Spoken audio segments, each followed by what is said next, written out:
Super Bowl 54, all it took was falling behind by double digits in the postseason again, and Patrick Mahomes finally got going. The 24-year-old quarterback who was selected Super Bowl MVP led the Chiefs to 21 straight points in the final 6 minutes and 13 seconds of last night's Super Bowl for a 31-20 victory over the San Francisco 49ers. Here is Andy Reid, game-winning head coach. First for Andy Reid as a head coach, talking about the win. So Pat Mahomes, and then his guys around him, his boys were unbelievable, and then our defense made some big stands there. So my hat goes off to him. Spags has done a wonderful job with the defense, and special teams was good. It was all good there for about one quarter, right? More from Andy Reid. He was sitting on the ESPN set with Hall of Famer Randy Moss, and they got to talking about one NFL prospect that Reid is interested in. It didn't. I mean, I love doing what I'm doing. I know that. I get excited every week. I'd really be excited if this Randy Moss guy over here would send his son over to us. I mean, that'd be a great. Just ask, Coach, do you have room for him? If you do, he comes that way. Oh, man. I mean, has there ever been a more kind of universally likable Super Bowl winning head coach? I guess like Doug Peterson. See, Doug Peterson had no enemies, but nobody really was a fan going in. Everybody wanted Andy to get this one, and the way that they came through, Patrick Mahomes, he's unbelievable. How about this? So I just read this on ESPN.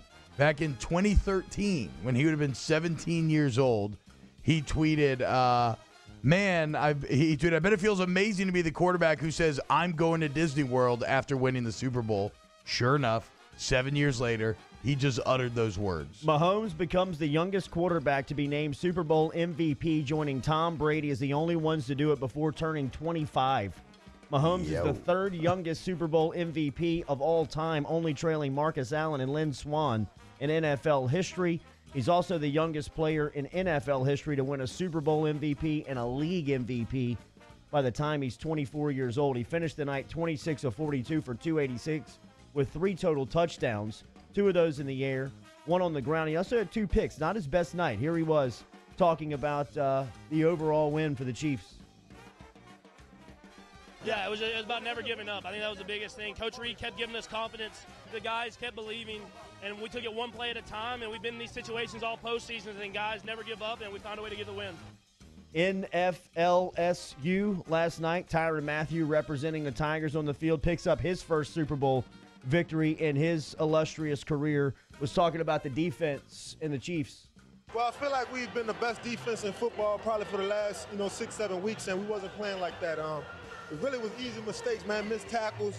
I feel like they do a lot of creative stuff on offense, but once you peel it back, it's very simple. I felt like we was getting out of character, and I had to let my guys know, man, this is our moment, this is our opportunity.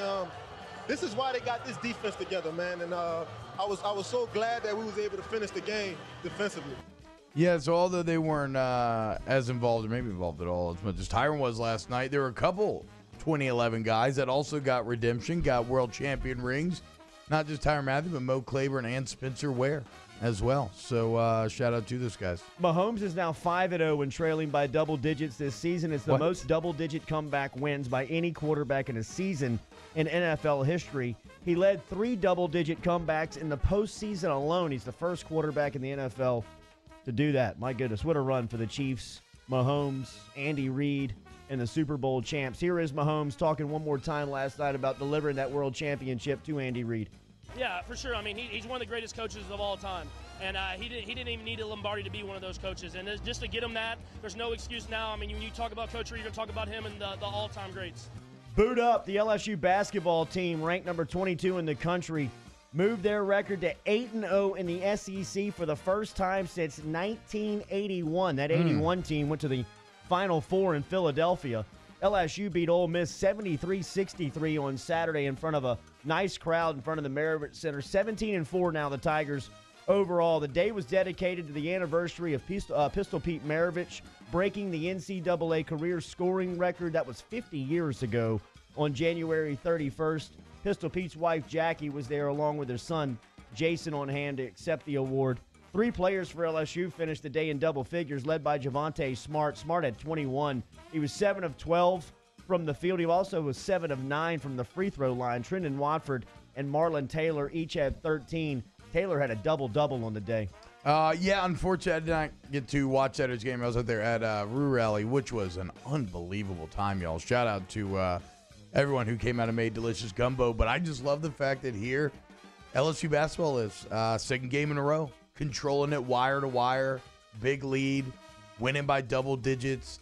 This LSU team just continues to improve. Now, big road week coming up this week, culminating in a trip to Auburn this Saturday. That'll be a tough one. You mentioned Mo Claiborne and Spencer Ware picking up jewelry from the Chiefs. Darrell Williams, also a running back on that list, picking up hardware from Kansas City as a former LSU Tiger. We're brought to you daily here and just to be clear before anybody yells at me the huddle, I was going with 2011 guys specifically, guys that got burned in that championship now. Shows you how good that team was, doesn't it, right? I mean, that three of those guys now end up on the Chiefs and Super Bowl champs, and Tyron's this key X-factor sort of piece, putting the defense over the top. Quan Alexander had a tackle in a losing effort for the San Francisco 49ers on the other side. All-Star Toyota brings you OTB Daily here. Remember, great selection of new and pre-owned certified cars over at All-Star Toyota.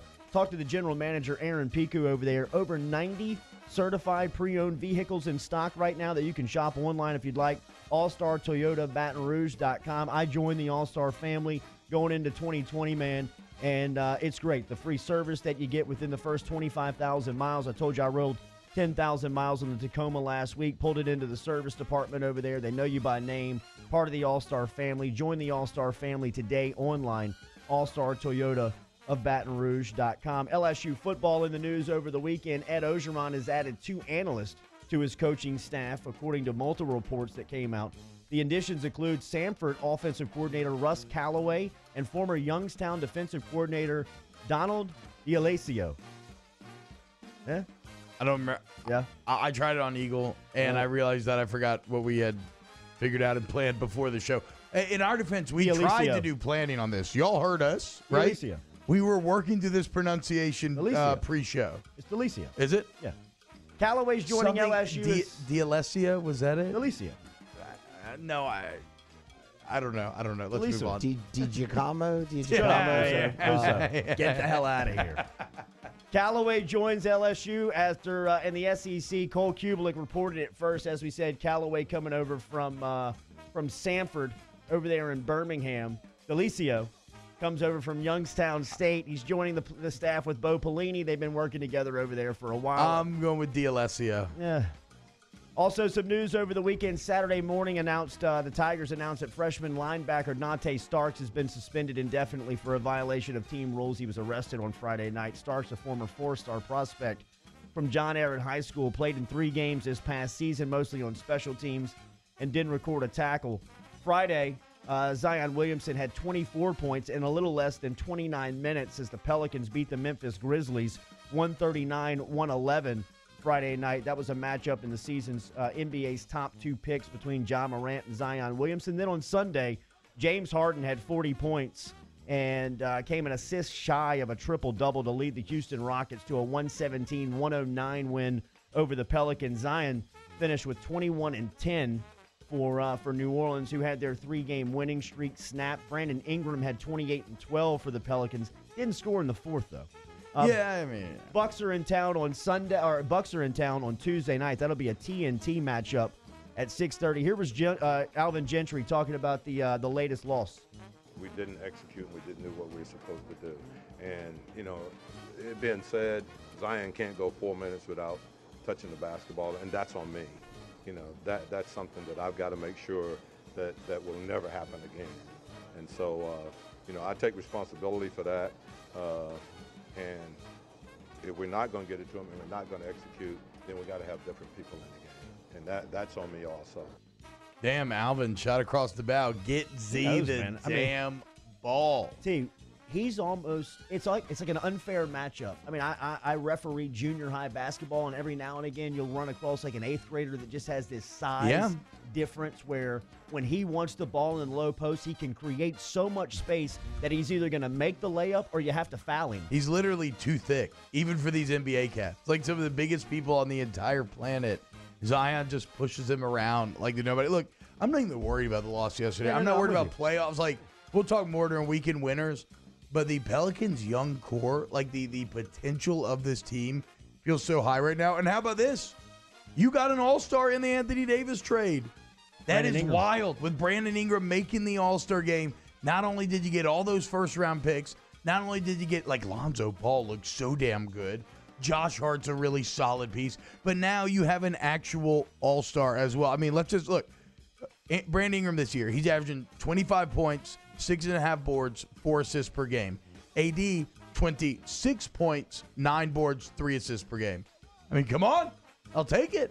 Let's go. Flocka.